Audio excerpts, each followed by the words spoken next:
के निज़ाम की बात की गई। वो मेरे ख्याल में मुतअद्दिद दफ़ा हुई है कि वहाँ पर तो कोई डिफेक्शन का ऐसी कदगन है ही नहीं, कोई ऐसी चीज़ एग्जिस्ट ही नहीं करती। वहाँ पर तो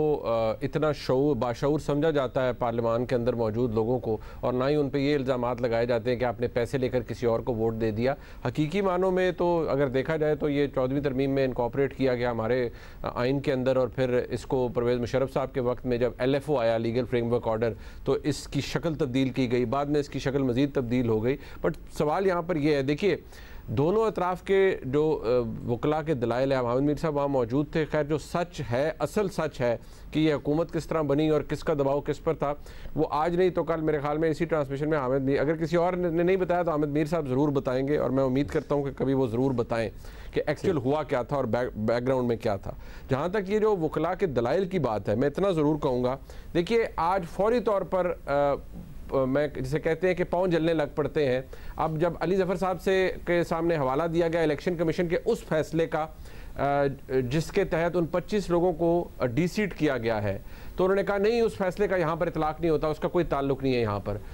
आर्टिकल 63 की तशरीह की बात की जाती है कि जनाब उसका रिव्यू बने और उसके ऊपर तशरीह दुरुस्त नहीं हुई, तो ऑनरेबल सुप्रीम कोर्ट फरमा देती है कि नहीं जी, वो रिव्यू तो हम यहाँ नहीं सुन रहे, जो कि बात दुरुस्त है। इलेक्शन कमीशन के फैसले के खिलाफ अपील भी मौजूद सुप्रीम कोर्ट के सामने है, उसे नहीं सुना जाता। अगर वो फैसला गलत है, जिस प्रिंसिपल के ऊपर आज ये साबित करने की कोशिश की जा रही है कि जो जनाब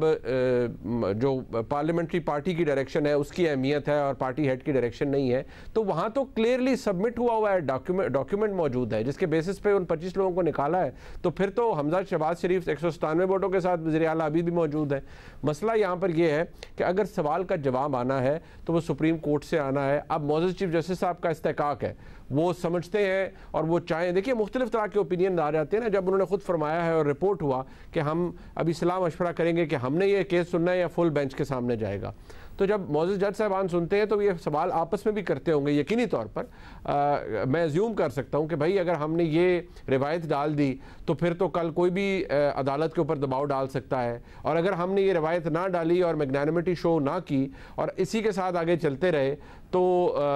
जिस फरीक के ख़िलाफ़ फ़ैसला होगा वो तो फिर क्रिटिसिज्म करेगा। लेकिन मेरे ख्याल में चीफ जस्टिस साहब को इन तमाम बातों को कतई नज़र रखते हुए ये सोचना चाहिए कि वो कन्फ्यूजन, वो जिसे कहते हैं लैक ऑफ कोहेरेंस, वो मुताबिकत का ना होना, जो कि सुप्रीम कोर्ट के अपने ही दिए हुए फैसलों की तरफ से आया है, उसकी वजह से इस वक्त एक फ़िज़ा क्रिएट हो गई है। पहले दिन से अगर एक मौक़िफ़ कुछ लोग अपनाए हुए हैं, मेरा भी यही मौक़िफ़ था, अगर उसकी कोई वजह है तो मैं बार बार कहूँगा वो किसी ने अपनी पसंद से नहीं बनाई हुई, वो इसलिए कि आप अदालती फ़ैसले पढ़ते हैं, उनकी वजह से आपको पता चल जाता है कि अदालत इस वाले से क्या कह चुकी है। और वो कोई सिंगल मेंबर बेंच नहीं होता, वो 8-8 मेंबर के बेंचेस हैं जहाँ पर वो अदालत ने एक राय कायम की हुई है पार्टी हेड के इख्तियारात के हवाले से, उसकी अहमियत के हवाले से। मुनीब साहब, चूँकि आप अदालती फ़ैसलों ही की बात कर रहे हैं और अदालत की कार्रवाई पर हम ताज़ा तरीन मालूमात हासिल करना चाहते हैं, तो अब्दुल क़य्यूम सिद्दीकी जियो न्यूज़ के नुमाइंदे सुप्रीम कोर्ट